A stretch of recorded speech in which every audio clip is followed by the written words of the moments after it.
মায়ের কাছ থেকেই শেখা শিল্পই হয়ে উঠেছিল জীবনের সাধনা। সেই সাধনারই স্বীকৃতি মিলল পদ্মশ্রী সম্মানে। বীরভূমের সিউড়ির পৃথিতশা হস্তশিল্পী তৃপ্তি মুখোপাধ্যায় পেলেন পদ্মশ্রী।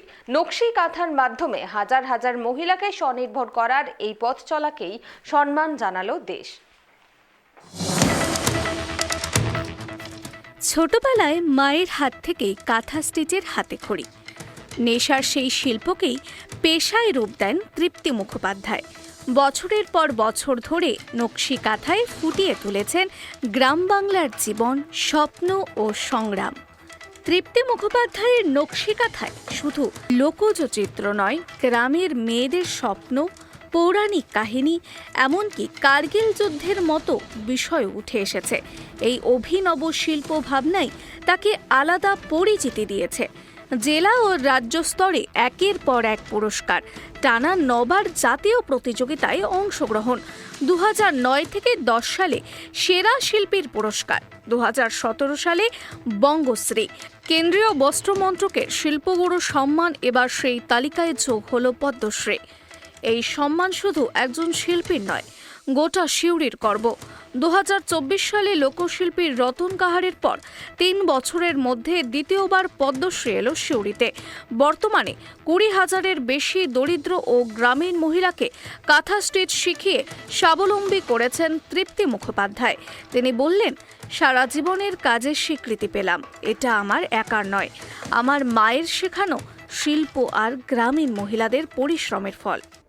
দেখুন, আমরা তো যে ফ্যামিলিতে মানুষ হয়েছি, সেখান থেকে যে ধার্মিক চর্চাটা আমাদের বাড়ির মধ্যে খুব আছে, রামায়ণ, মহাভারত, ভাগবত, গীতা, এই সমস্ত।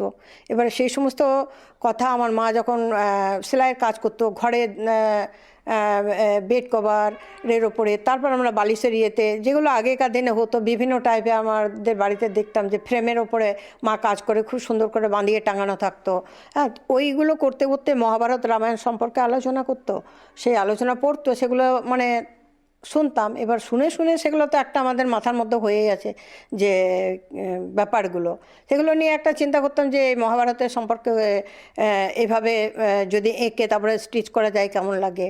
তারপর রামায়ণের সম্বন্ধে আমি অনেক কিছু করেছি। আমার তো এই সামান্য এখানে কটাই মাত্র রয়েছে, আমার প্রচুর কাজ আছে, অজস্র, মানে আপনারা শেষ করতে পারবেন না দেখে।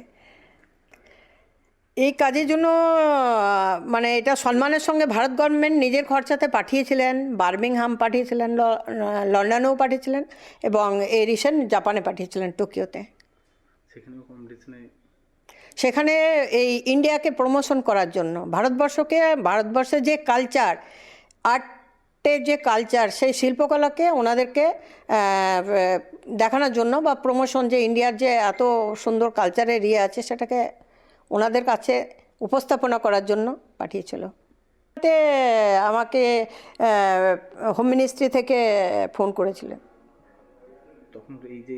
বলা হয়েছিল, তখন ভালোই লাগছিল, এবং যতক্ষণ লিস্ট না বেরোয় ততক্ষণ পর্যন্ত একটা তো সংশয় থাকেই। শুধু রাজ্য বা দেশই নয়, ভারত সরকারের প্রতিনিধি হিসেবে লন্ডন, বার্মিংহাম, টোকিও সহ একাধিক আন্তর্জাতিক মঞ্চে বাংলার কাঁথা শিল্পকে তুলে ধরেছেন তিনি। বিশ্ব দরবারে ভারতীয় হস্তশিল্পের পরিচিতি গড়ে তুলতে অগ্রণী ভূমিকা নিয়েছেন তৃপ্তি মুখার্জি। মায়ের হাতে শেখা সুতোই বুনল স্বপ্নের ইতিহাস। নকশি কাঁথার সেই গল্পেই আজ পদ্মশ্রী তৃপ্তি মুখোপাধ্যায়। বর্তমানে আদিবাসী ও প্রান্তিক মহিলাদের কাঁথা স্টিচের প্রশিক্ষণের উপর বিশেষ জোর দিচ্ছেন তিনি। ভবিষ্যতে আরও বেশি মহিলাকে এই শিল্পের মাধ্যমে রোজগারের পথ দেখাতে চান Tripti Mukhopadhyay. Bureau report, KTV Bangla.